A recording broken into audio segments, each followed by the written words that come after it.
बिस्मिल्लाहिर्रहमानिर्रहीम। अस्सलाम वालेकुम प्यारे व्यूवर्स, कैसे हैं आप सब। आज आपको आटा गूंदने का फास्ट तरीन तरीका मैं बताऊंगी कि कम से कम आपको 1 मिनट लगेगा आटा गूंदने के लिए।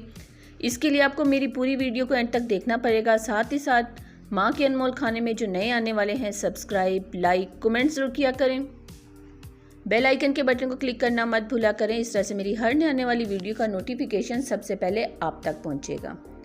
चॉपर मशीन तकरीबन हर घर पर होती है, जिसमें हम कीमा आसानी के साथ बना लेते हैं। उसी चॉपर मशीन की मदद से आज आपको मैं 1 मिनट के अंदर आटा गूंदने का फास्ट तरीका बताऊंगी। बिस्मिल्लाहिर्रहमानिर्रहीम। इस मशीन के अंदर मैं मेजरमेंट के हिसाब से 2 कप फाइन आटा ले लिया है और इसके बाद मैं आधा कप इसमें आम गंदम का जो आटा है वो इसमें डाल दूंगी। नमक हस्बे ज़रूरत आप डाल लीजिएगा। बाज़ घरों में नमक का इस्तेमाल नहीं होता, नमक का इस्तेमाल हमारे घर पे भी नहीं होता, लेकिन मैंने फिर भी थोड़ा सा नमक इसमें शामिल कर दिया है। मशीन को अच्छी तरह से बंद करेंगे। यहाँ पर आपने अब इस बात का ख्याल रखना है कि 2.5 कप हमारे पास आटा है, 2.5 कप आपने पानी नहीं लेना। 2.5 कप आपके पास अगर आटा है तो आपने मेजरमेंट के हिसाब से सबसे पहले 1 कप पानी शामिल करना है और वो भी आपने एक साथ शामिल नहीं करना। अगर आप एक ही बार 1 कप पानी इसमें शामिल कर देंगे तो नीचे पेंडे में आटा खुश्क हो जाएगा और ऊपर का आटा आपका पतला गूंदना होगा। इसलिए आप मेजरमेंट के हिसाब से 1 कप पानी आप इसमें शामिल करें। आप देख सकते हैं कि मैं इसमें एक ही बार नहीं डाल रही, मैं थोड़ा थोड़ा करके इसमें डाल दूँगी। थोड़ा थोड़ा करके मैंने यहाँ पर 1 कप पानी डाल दिया है। अब मैं मशीन को बंद करूँगी और बंद करके आपको बताती हूँ कि ये आटा जब हम घर पे अमूमन आटा गूंदकर थोड़ी देर के लिए उसे रेस्ट देने के लिए रख देते हैं, यहाँ पर इस स्टेज पर वो आटा हमारा रेडी हो चुका है। मज़ीद इसमें तकरीबन मैं 4 से 5 टेबल स्पून पानी मज़ीद शामिल करूँगी। 1 कप मेजरमेंट के हिसाब से कप पानी हमने डाल दिया है। उसके बाद मैंने 3 से 4 टेबल स्पून पानी और शामिल किया है। यहाँ पर आप देख सकते हैं कि परफेक्ट आटा हमारा जो रेडी होता है वो आटा यहाँ हमारे पास अब रेडी हो चुका है।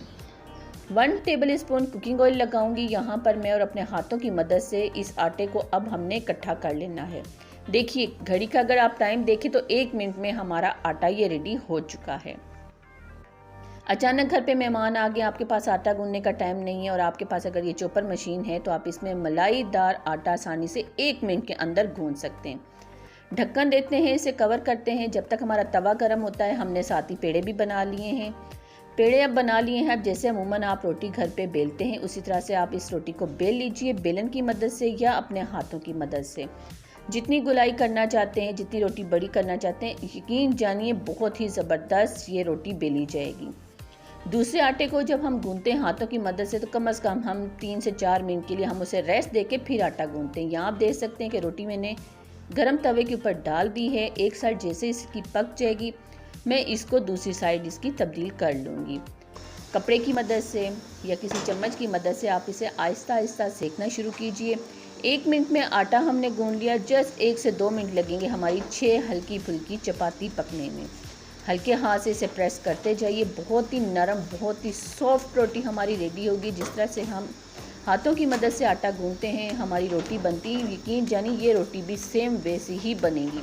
लेकिन ये हमारी सहूलत के लिए कि आटा मिनटों में तैयार हो गया, रोटी मिनटों में पक गई। अब आपको मैं दिखाती हूँ कि कितनी नरम सॉफ्ट रोटी हमारी रेडी हो गई है। अब सूखी रोटी हमने पकाई है तो इसके ऊपर देसी घी ना हो तो फिर मज़ा ही नहीं आएगा रोटी खाने में।